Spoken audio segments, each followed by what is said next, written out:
Every decade in military aviation history seems to produce at least one completely unconventional design. Few of these planes stand out quite as sharply against typical aircraft of their era. But among the rare and truly unusual concepts to emerge from the 1930s, the asymmetrical BV-141 was arguably the most original. Designed by the brilliant Richard Vogt, the aircraft was originally developed for short-range reconnaissance. Vogt came up with an incredibly bizarre yet fascinating way to give his crew perfect all-around visibility in a single-engine plane. Richard Vogt was no stranger to unconventional thinking by the time he pitched the BV-141. Born in December 1894 in the small town of Schwäbisch Gmünd, he was the seventh of 12 children. As a young student, he crossed paths with Ernst Heinkel, an encounter that reportedly sparked his lifelong fascination with flight. At just 18 years old, Vogt built and attempted to fly his very first aircraft. His career eventually took him to Japan, where he worked on military aircraft design for Kawasaki. During the long flight home from Japan, he worked out an idea for a tubular steel wing spar that could double as an armored fuel tank, a feature that would appear in nearly every aircraft he designed afterward. In 1933, Vogt accepted an offer to lead the aircraft engineering department of Hamburger Flugzeugbau, a brand new aviation subsidiary of the Blohm Voss shipbuilding company. Blohm Voss itself had been founded back in 1877 and was already famous for building some of Germany's most formidable warships, including the battleship Bismarck. Facing a slump in shipbuilding orders during the worldwide depression, the firm's leadership decided to diversify into aircraft manufacturing.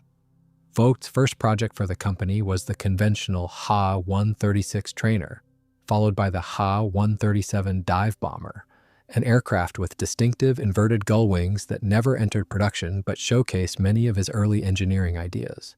Over the next several years, his design bureau also produced a string of large seaplanes, including the Ha-138 flying boat and the Ha-139 transport, both of which used his signature tubular spar fuel tank design. It was against this backdrop of increasingly ambitious and unusual engineering that the BV-141 project began to take shape. The story behind this ambitious project began in early 1937. Back then, the German Air Ministry tasked aircraft manufacturers with developing a new multi-role aircraft. It needed to be a short-range reconnaissance plane. It also had to double as a light bomber and an attack aircraft. It even needed to lay down smoke screens over the battlefield. The military requirements were strict. They wanted a 3-man crew and unobstructed all-around visibility. The power plant needed to put out 850 to 900 horsepower on takeoff. Initially, the technical department heavily favored Arado. However, their AR-198 design turned out to be a complete failure. The AR-198 was a fairly conventional shoulder-wing monoplane with a glazed observation gondola slung beneath the fuselage, but it suffered from poor handling characteristics that quickly ruled it out of contention. Interestingly, the team of Vogt was not even invited to the competition, but the designer already had a few bold ideas, so he decided to pitch his concept independently. While the ministry did not explicitly demand a single-engine aircraft, tactical considerations made it obvious. A plane in this class could not be too large or overly complex. Vogt tackled the problem and came to a conclusion. The only realistic way to give the crew unobstructed visibility in a single-engine airframe was to use a completely asymmetrical layout. His idea was to put the crew in a heavily glazed pod. This pod was offset to the right of the aircraft's centerline. On top of that, Vogt hoped this unusual layout would help counteract engine torque. This issue had always been a major headache for designers of powerful single-engine aircraft. Vogt argued that the concept was less outlandish than it looked. An aircraft is never truly symmetrical from top to bottom either, since trimmed surfaces are routinely used to balance out uneven forces along that axis. He reasoned the same logic could just as easily apply from side to side, with only a small rudder deflection needed to neutralize any imbalance. Vogt eventually pitched his radical asymmetrical design to the Air Ministry. By that point, however, Arado was already assembling their AR-198. Unsurprisingly, the highly unconventional idea from Vogt did not exactly spark much initial interest from the brass. The project was saved by legendary World War I ace Ernst Udet. He headed the technical office at the time. He immediately saw the hidden potential of the design and threw his support behind Vogt. Backed by Udet, the company started building the prototype as a private venture. And so, on February 25, 1938, this bizarre contraption took to the air for the very first time. It was originally designated the Ha-141. During initial flight testing, the aircraft exceeded all expectations. Despite somewhat sensitive controls and a slight tendency to bounce on touchdown, the plane handled surprisingly well. The results impressed officials enough that they immediately signed a contract for 3 more experimental prototypes. Confusingly, the original private venture aircraft was not actually designated V-1. Once it entered the official test program, it was redesignated BV-141V2, since it had by then been joined by a second airframe. That second aircraft, which first flew in September 1938, actually received the V-1 designation, and it was somewhat larger than its predecessor while also being the first to carry the fully glazed crew gondola. A third prototype, a V-3, followed shortly after, taking to the air for the first time on the 5th of October 1938. It was closer still to the intended production standard, and it was primarily used to test the BMW 132N engine that would power the initial production series. Each of the 3 carried its own civil registration for early flights, a common practice of the era: D-ORG for V2, D-OTO for V1, and D-OLGA for V3. After cutting through some bureaucratic red tape, the initial prototype was officially absorbed into the flight test program. Around the same time, the aviation division was fully rebranded under its parent company. This was the massive Blohm Voss shipbuilding conglomerate. That is exactly why all subsequent variants of this unique aircraft received the designation we know today, the BV-141, E-140. However, the military leadership was not completely satisfied with the initial cabin design.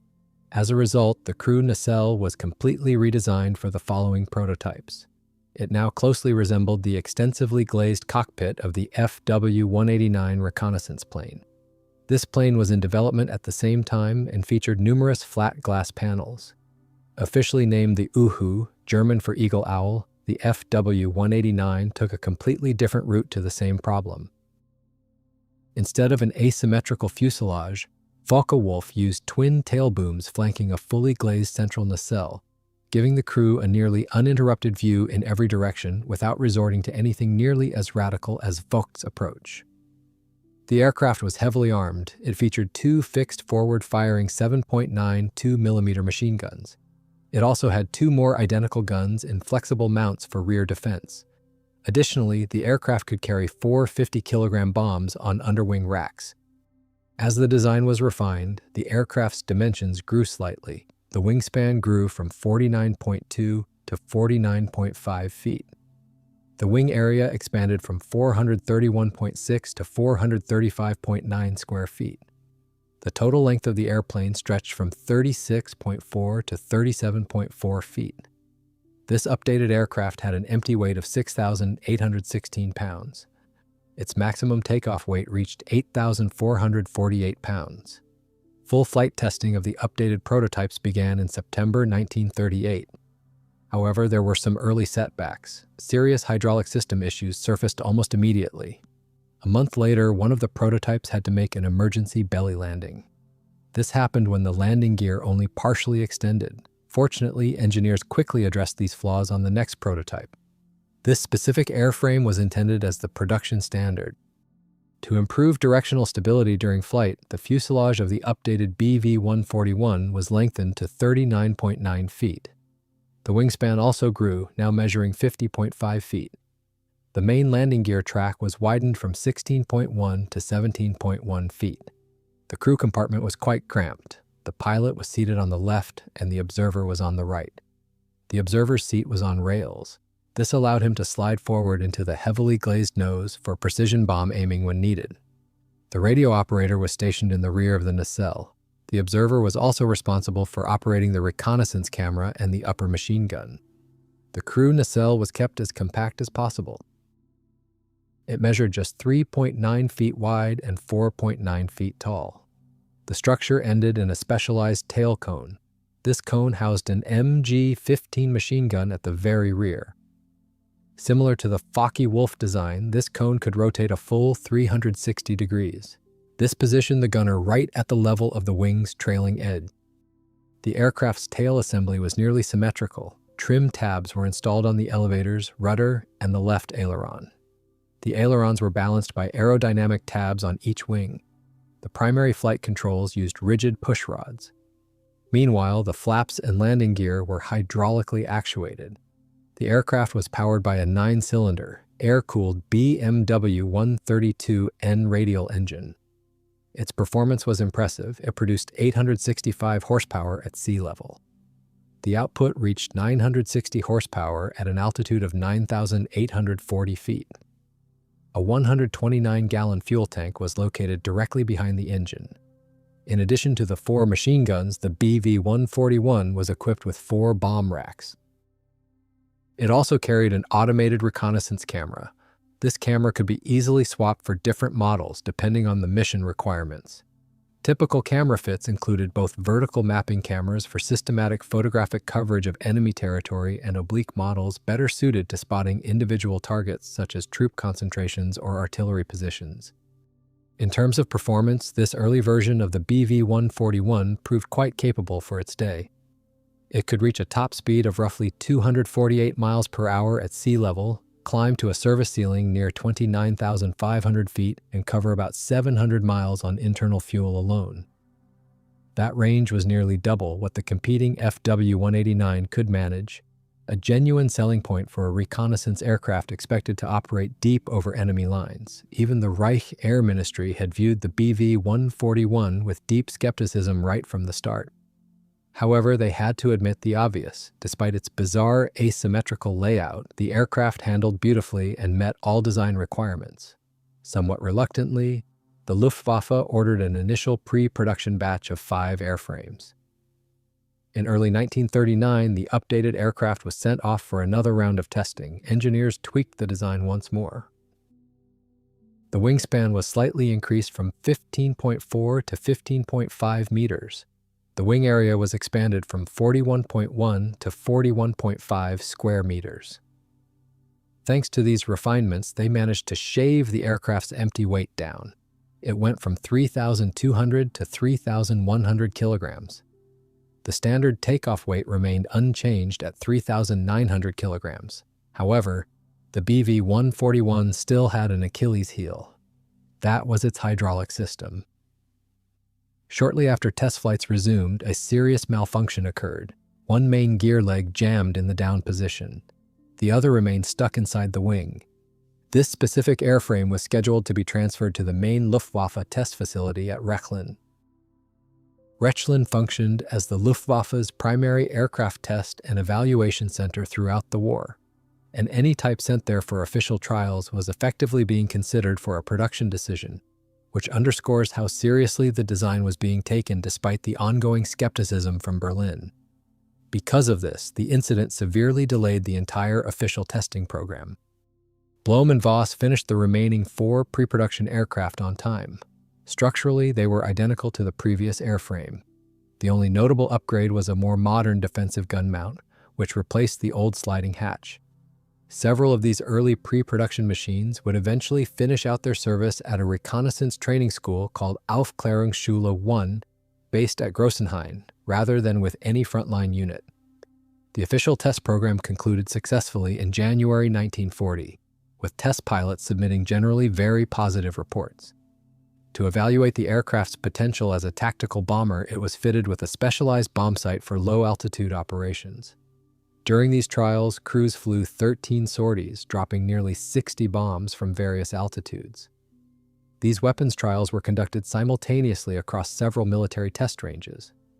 However, the Luftwaffe High Command had almost zero enthusiasm for this asymmetrical oddity. Ultimately, in April 1940, Luftwaffe leadership convinced the Reich Air Ministry to postpone serial production of the BV-141 indefinitely. The formal verdict came down on the 4th of April, and it contained a strange contradiction. The same report that grounded the program also acknowledged that the aircraft had otherwise exceeded every requirement laid out back in 1937. Frankly, the German High Command had disliked the unconventional look of the aircraft from the start. But to officially reject the project, they needed a solid technical justification, so the review board settled on a convenient claim: the aircraft was underpowered. Chief designer Richard Vogt saw this coming. Back in early January 1939, well before that final verdict, he had already started developing an updated version, building it around the much more powerful BMW 801 engine. The aircraft was essentially rebuilt from scratch. By mid-February 1940, a special commission inspected the mock-up of the new aircraft. Less than a year later, in January 1941, the updated prototype made its maiden flight. The manufacturer initially only received a contract for 5 aircraft. However, the Air Ministry planned to order another 15 down the line. The new engine alone represented a huge leap in output. Where the BMW 132N had produced under 900 horsepower, the BMW 801A was rated at 1,560 horsepower for takeoff, giving the redesigned aircraft nearly double the power of its predecessor.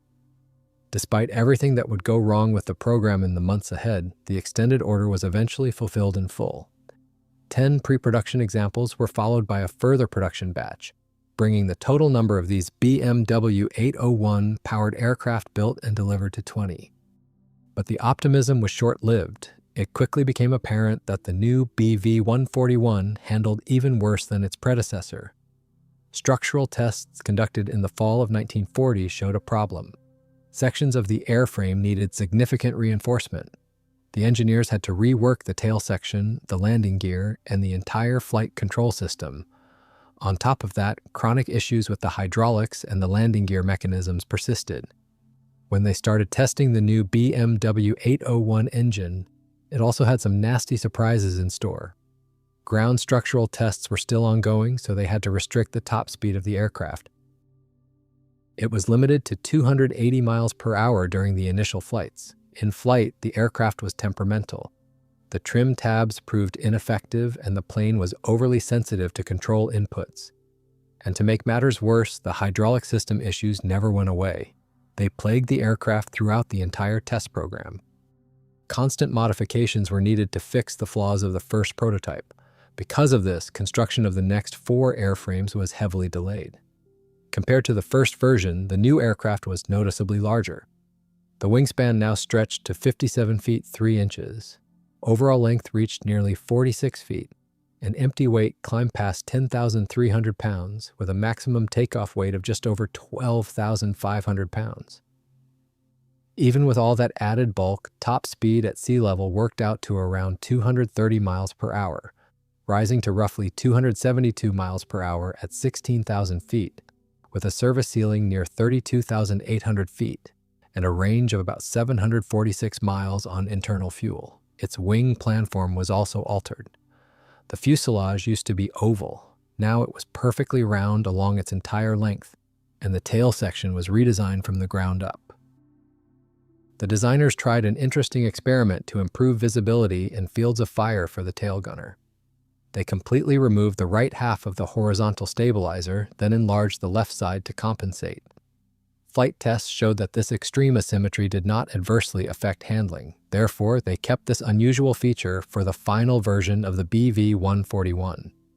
That decision made the final version one of the very few military aircraft ever built with a genuinely asymmetric tailplane, a distinction that set it apart even among Vogt's already unconventional body of work. In the spring of 1941, the first aircraft was delivered to the test center. By summer, it was joined by the second prototype. This plane had spent the previous 3 months just gathering dust in a hangar waiting for a propeller delivery. The whole official test program felt like an endless battle against constant mechanical issues. For example, another aircraft was sent to the firing range to test its armament. There, they discovered that firing the guns instantly filled the cockpit with acrid gun smoke. The following prototypes also suffered from an endless series of defects, so it is really no surprise that they did not manage to get the 5th and ultimately final prototype fully sorted out until May 1943. Back in the fall of 1941, one of the aircraft was handed over to a reconnaissance training unit. The goal was to test it under operational conditions. Shortly after that, General Erhard Milch gave an order. he directed the formation of at least one operational squadron from the available BV-141s. This squadron was to be deployed to the Eastern Front. Milch was one of the most powerful men in German aviation at the time, serving as State Secretary of the Air Ministry and Inspector General of the Luftwaffe, which made his personal interest in the program a rare high-level endorsement for an aircraft that had struggled to win support for years. But those plans never materialized.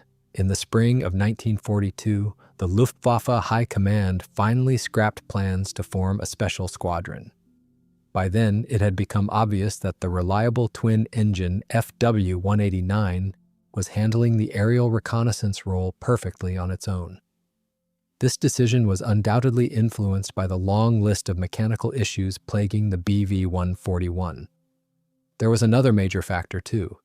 After the rival manufacturers' facilities were damaged by bombing raids, assembly lines were shifted over to build the FW-200 Condor.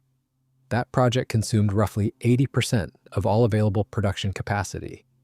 In the end, plans to build an additional batch of these exotic reconnaissance aircraft were canceled, and the BV-141s that had already been built never saw a single day of combat.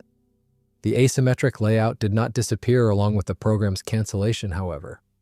Vogt and his team explored the same basic concept for other roles, including the proposed BV-237 dive bomber, which borrowed heavily from the BV-141's asymmetric arrangement, and even a series of hybrid piston and jet-powered fighter studies. None of these follow-on projects ever reached production. As Allied forces swept across Germany in the final months of the war, they came across several wrecked examples of the aircraft. British troops managed to recover one largely intact airframe and shipped it back to the Royal Aircraft Establishment at Farnborough, where it was assigned the evaluation code Airmin 23 and put through its paces by the celebrated test pilot Captain Erich Braun. Soviet forces captured another example near the town of Meissen around the same time. Despite this brief post-war attention, not a single BV-141 survived intact into later decades, and the type is known today only through wartime photographs, salvaged wreckage, and the memories of the handful of pilots who flew it. Richard Vogt himself left Germany after the war as part of Operation Paperclip, the American program that recruited former German scientists and engineers. He spent years working on unconventional concepts for the United States, including early studies into nuclear-powered bombers, before later serving as a design consultant to Boeing. His fondness for radical, unbalanced layouts followed him throughout his career, and a British aviation magazine even poked fun at his eccentric reputation with a satirical poem about his unusual creations. Decades later, one of his ideas, a wing that could pivot obliquely across the fuselage, resurfaced in NASA research during the 1970s, long after Vogt had first sketched out the concept.